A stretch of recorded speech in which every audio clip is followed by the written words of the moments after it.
This section examines principles of steering. The steering system must provide control over the direction of travel of the vehicle, good maneuverability for parking the vehicle, smooth recovery from turns as the driver releases the steering wheel, and minimum transmission of road shocks from the road surface. The effort by the driver is transferred from the steering wheel down the steering column to a steering box.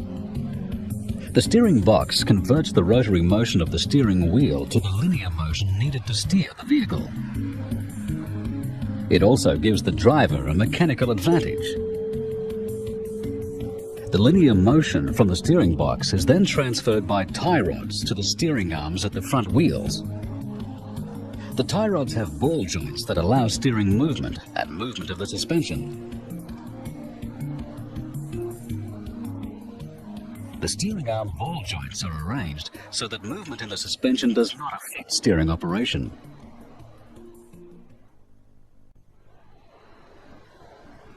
Some cars have four-wheel steering.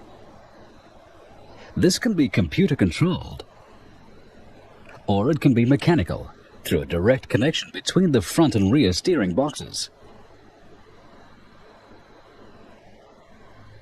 Or the rear wheels can be mounted on special compliant mounts.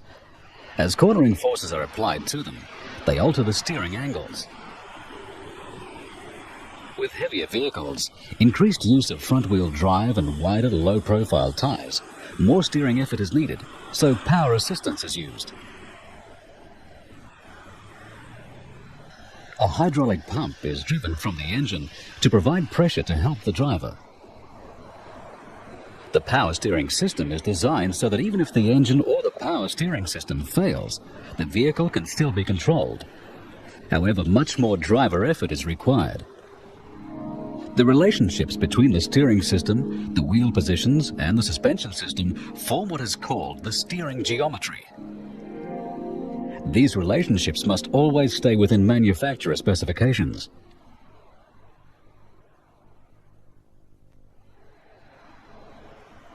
This section examines the rack and pinion gearbox. The rack and pinion steering gearbox has a pinion connected to the steering column. This pinion runs in mesh with a rack that is connected to the steering tie rods. This gives more direct operation. Both the pinion and the rack teeth are helical gears. Helical gearing gives smoother and quieter operation for the driver. Turning the steering wheel rotates the pinion and moves the rack from side to side. Ball joints at the end of the rack locate the tie rods and allow movement in the steering and suspension. Mechanical advantage is gained by the reduction ratio. The value of this ratio depends on the size of the pinion. A small pinion gives light steering, but it requires many turns of the steering wheel to travel from lock to lock. A large pinion means the number of turns of the steering column is reduced, but the steering is heavier to turn. Ratios vary depending on the type of vehicle. But in each case, the ratio is the same for all positions of the wheels. It is a fixed ratio. A disadvantage of a fixed ratio system is that towards the lock positions, more effort is needed by the driver. This is because the angle of the steering arms reduces their effective length, and that reduces the leverage on the wheels. To overcome this, many rack and pinion systems use variable ratio steering. The ratio is made variable by changing the shape of the teeth on the rack between the center and the outer edges of the rack. Then, as the steering moves away from the straight-ahead position, the ratio, and therefore the mechanical advantage, increases progressively. As the pinion turns and moves on the rack, the gear contact point between the pinion and the teeth on the rack changes. This change in tooth contact changes the effective diameter of the pinion. Then, for the same amount of steering wheel rotation, the rack moves a shorter distance near the ends of the rack than near the center. Effort needed to turn the wheel stays approximately the same through the whole range of movement.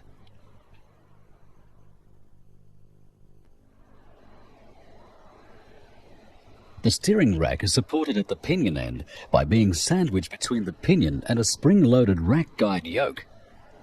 This spring-loaded yoke ensures free play is eliminated between the gears, while still allowing for relative movement. The rack is supported at the other end in the rack housing or tube by a bush, normally of nylon. Nylon is used because it has a low coefficient of friction and low wear rates. The pinion is supported by two bearings in the rack housing.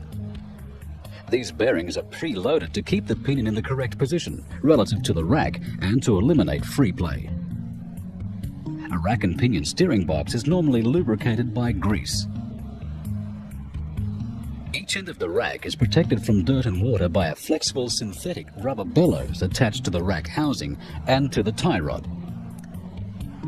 The bellows extends and collapses as the tie rods move away from and towards the housing as the rack moves.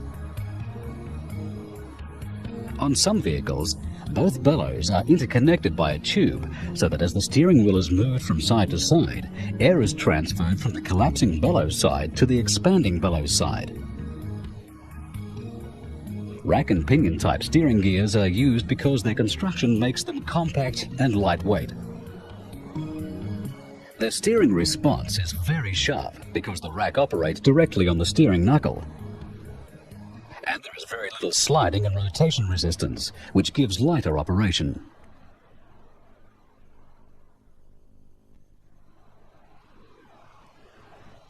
This section examines the worm gearbox. A worm gear has teeth cut in the shape of a helix. The steering box is a gearbox. It converts the rotary motion of the steering wheel to the linear motion needed to control the wheels. Its gear ratio increases output torque and reduces the effort the driver has to apply. The input attached to the steering column is called a worm shaft. It is meshed with a sector or portion of a gear mounted on its own shaft at right angles to the worm. The outer end of the sector shaft has a tapered spline which mates with an internal spline on the pitman or drop arm. As the steering wheel rotates, the worm shaft causes the sector to move through an arc and transfer the motion through the pitman arm to the steering linkage. Variations to this principle include the worm and roller and the worm and nut. The recirculating ball steering box is a popular development of the worm and nut and worm and sector principle. Both ends of the worm shaft are supported in the housing by angular bearings, which are pre-loaded to reduce end float and side thrust movements of the worm when it's under load. The ball nut rides on the worm, supported on the spiral grooves of the worm and the inside of the nut by many balls. The balls form a low-friction internal thread, which causes the nut to move up or down on the worm as it rotates. With rotation, the balls are rolled along the grooves partly in the worm and partly in the nut, and they circulate by passing through ball return guides at each end of the nut. External teeth on one side of the nut mesh with the teeth of the sector gear formed on the sector shaft or pitman shaft, and this transfers the motion through the pitman arm to the steering linkage. The sector gear and nut teeth are designed so that when the teeth are in the straight ahead position, they have minimum clearance. This reduces free play in that position. The pitman shaft is supported by two caged needle roller bearings in the steering box housing. The sector teeth are angled, and an adjustment screw on the steering housing cover provides proper engagement of the sector gear and nut teeth. The worm shaft in a worm and roller steering box is supported in a similar manner to the recirculating ball type, but the worm has an hourglass shape, and it meshes with a double-track roller mounted on bearings on a pin attached to the pitman shaft. As the worm rotates, the roller moves in an arc, following the hourglass shape and transferring the motion to the pitman shaft. The hourglass shape changes the steering ratio slightly as the steering wheel is turned from the central position towards each lock.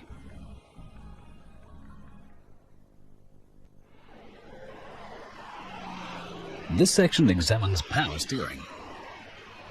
Increased applications of front-wheel drive and wider low-profile tyres places additional loads on front wheels. Steering then demands more effort from the driver. Power steering helps to reduce the additional effort needed. It's of most benefit during slow cornering and when parking. Assistance is provided as soon as the steering wheel is rotated in either direction, and is designed so that even if system failure occurs, the vehicle can still be steered. An engine-driven hydraulic pump delivers hydraulic fluid to the power unit at the steering box or rack and pinion through connecting hoses and pipes. The fluid reservoir can be mounted on the pump, or it can be separate. With the engine running, fluid flows continuously from the power steering pump to the steering gear and back to the pump. With the steering wheel in the neutral position, little pressure is needed to maintain fluid flow, and little engine power is needed to operate the system.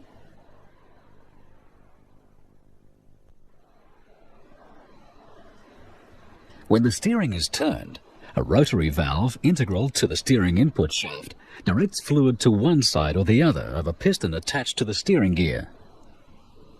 Pressure then increases as required to provide assistance. In a Woolman roller steering box, the piston slides in a cylinder in the casing.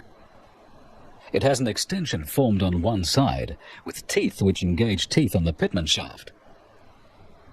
Pressure applied to either side of the piston produces a force, which is transferred through the teeth to help turn the pitman shaft. In a rack and pinion steering gear, the piston is formed centrally on the steering rack, and the rack housing provides the working cylinder. Seals at each end of the cylinder isolate the power section from the rack and the helical pinion.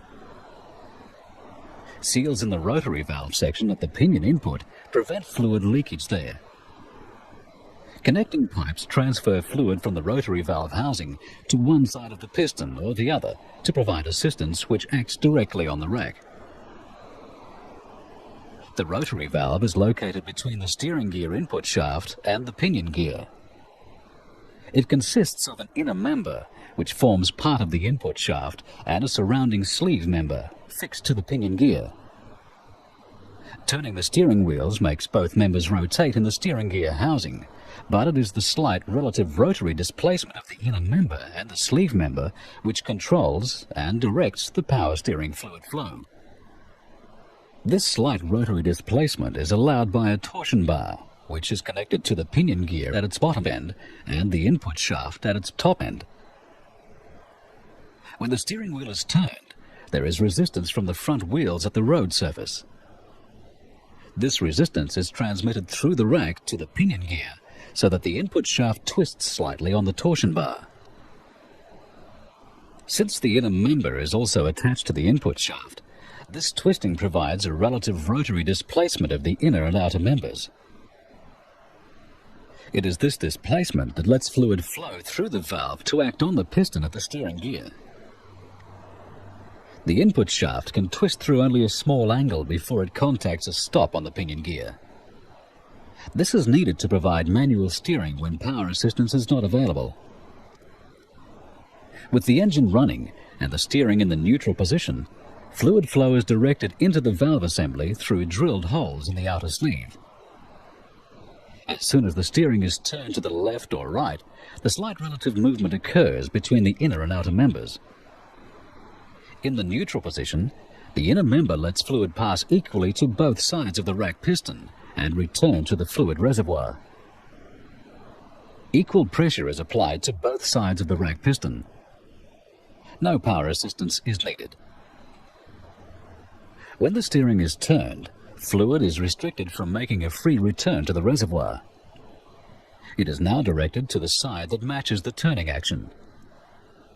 At the same time, fluid on the opposite side is directed to the return circuit, back to the reservoir.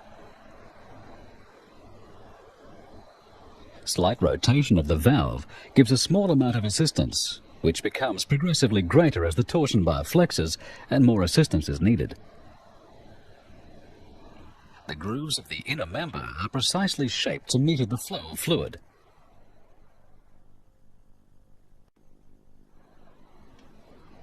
All power steering pumps have a flow control valve to vary fluid flow and power steering system pressures. A pressure relief valve prevents excessive pressures developing when the steering is on full lock and held against its stops. The flow control valve is located at the outlet fitting of the pump. During slow cornering, or when parking, pump speeds are normally low. There is less demand for fluid flow, but to provide the required assistance, high pressure is needed. Discharge ports direct the fluid to the outlet, and then to the steering gear. The outlet fluid pressure is slightly lower than the internal high pressure coming from the pump. This drop in pressure occurs as the fluid flow passes the needle and orifice in the outlet fitting. This lower pressure is transmitted through a bypass fluid passage to the spring end of the control valve. The pressure difference on the valve causes it to move away from the outlet fitting, but the force of the spring prevents it moving far enough to uncover a return port back to the pump inlet. Movement of the control valve controls the position of the needle valve in the outlet fitting, and this controls the fluid flow to the steering gear. At higher speeds, with no steering maneuvers, fluid flow is increased. This reduces pressure at the outlet. The lower pressure is transmitted to the spring end of the control valve. The valve moves and opens the return port back to the pump inlet. Movement of the control valve also controls the movement of the flow control needle in the outlet fitting. The needle closes in the orifice and fluid flow to the steering gear reduces. With the steering wheel held at full lock, the steering rack power piston chamber becomes fully pressurized and fluid flow stops. This high pressure is transmitted back to the spring end of the control valve, opening the pressure relief valve. A small amount of fluid passes through the pressure relief orifice, providing a pressure drop.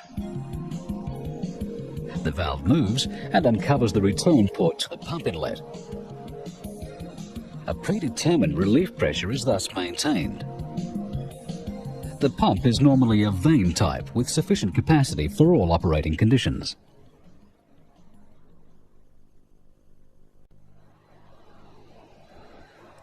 This section examines steering columns.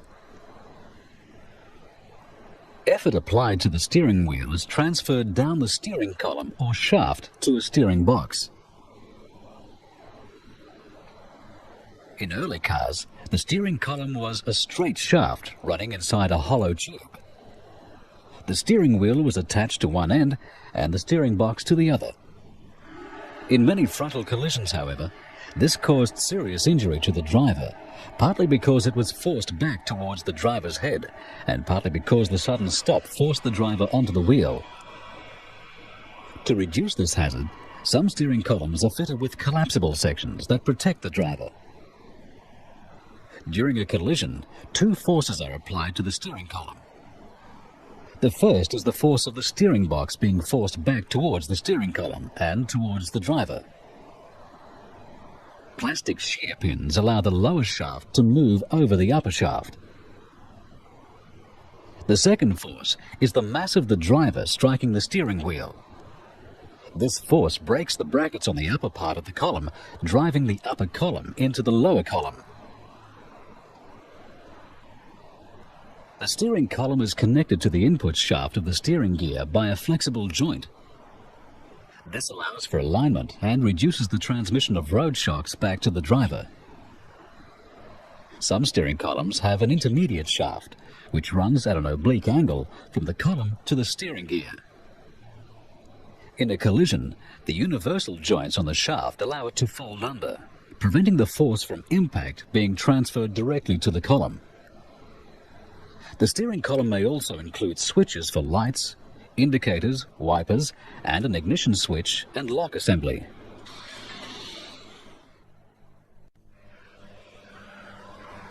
This section examines suspension, steering arms, and linkages. The major components of the suspension system must be firmly located to withstand the forces that occur in normal operation. Control arms fasten a component like a rear axle assembly to the vehicle body, while allowing it to move as it needs to. Similarly with a steering knuckle. The arms must be strong enough to withstand the forces due to normal operation, but light enough to minimize the vehicle's unsprung mass. The front suspension can have 1 or 2 control arms.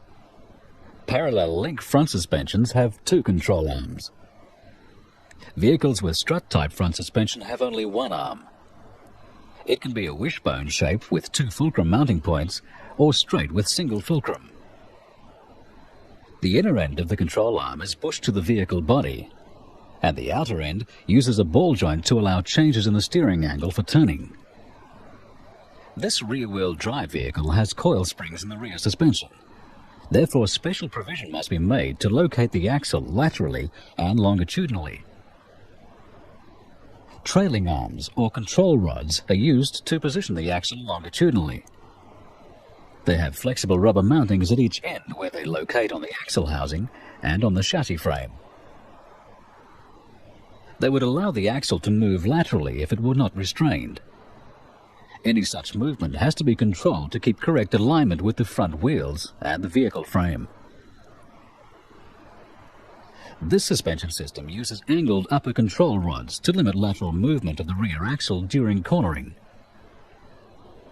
They also absorb the torque reaction forces, which limits rear axle wind-up during accelerating and braking. A panhard rod may be used to restrict lateral movement of the rear axle during cornering. It has bushes or mountings at each end where it locates on the axle and frame. This allows for variations in load while maintaining correct alignment. The axle may also be located by a Watts linkage. A lever mounted on a pivot near the center of the axle housing is connected by rods to the frame on each side of the vehicle. This maintains the axle in alignment with the frame while still allowing the suspension to move vertically.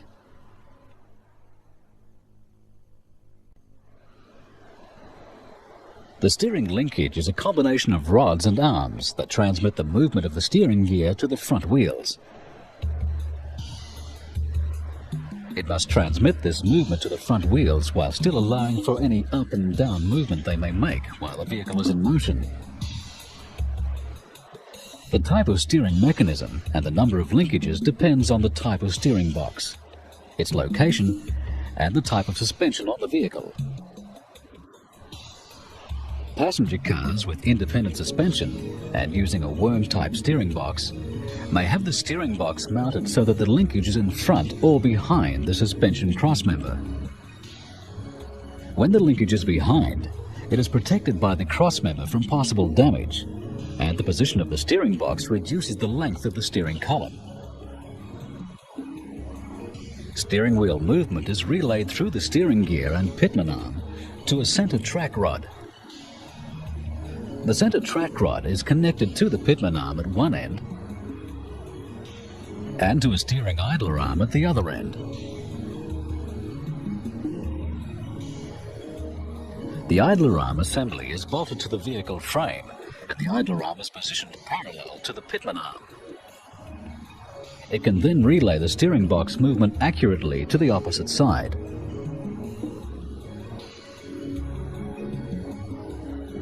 A tie rod on each side of the vehicle connects each wheel assembly with the center track rod.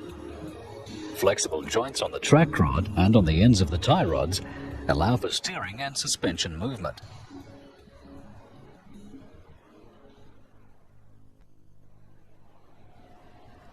In forward control vehicles, the steering system is mounted in front of the engine and wheels.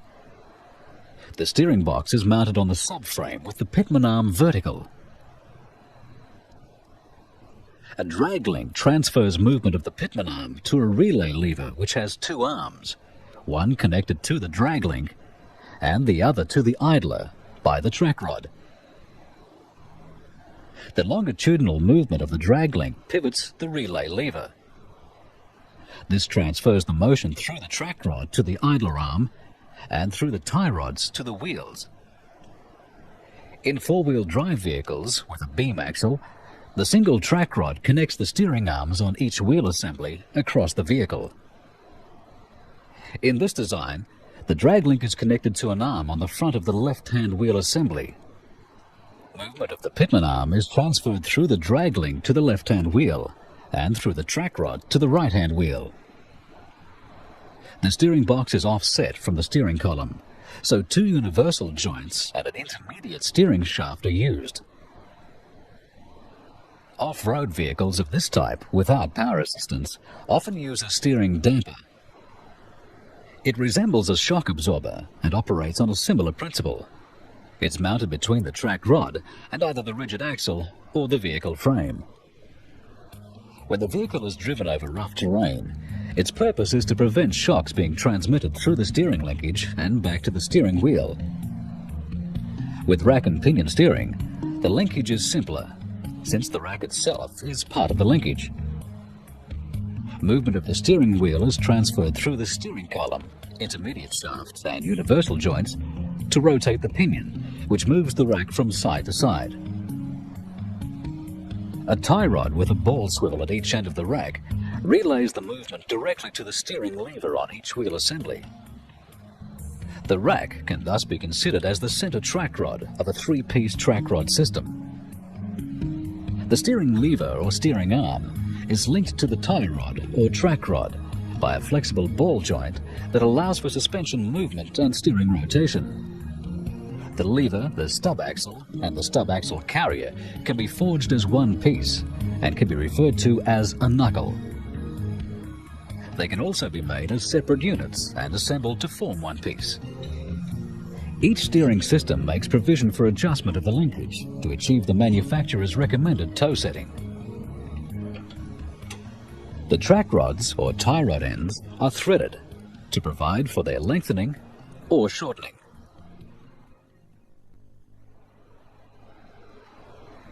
This section examines suspension system bushes.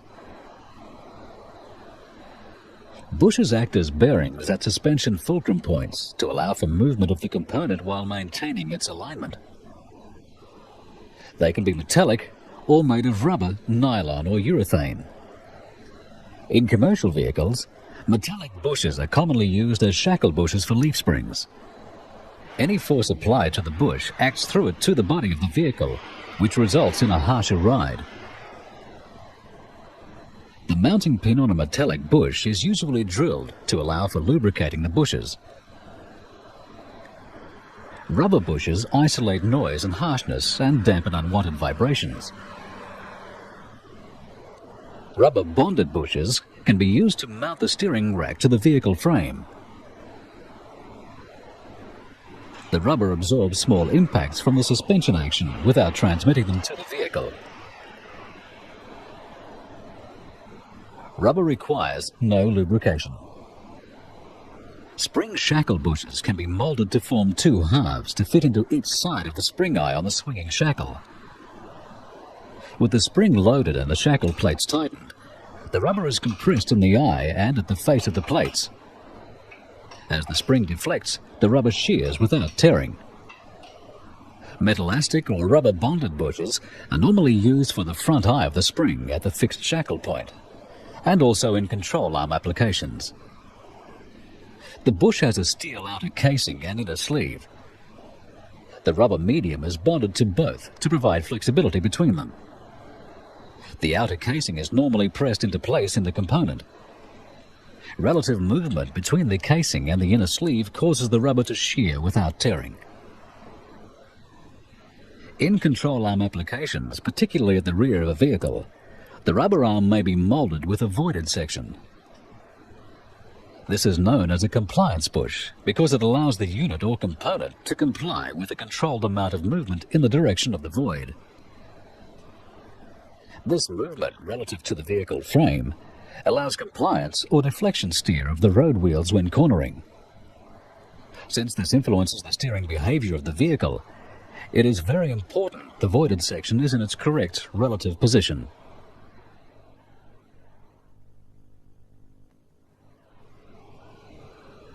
This section examines steering and suspension system joints.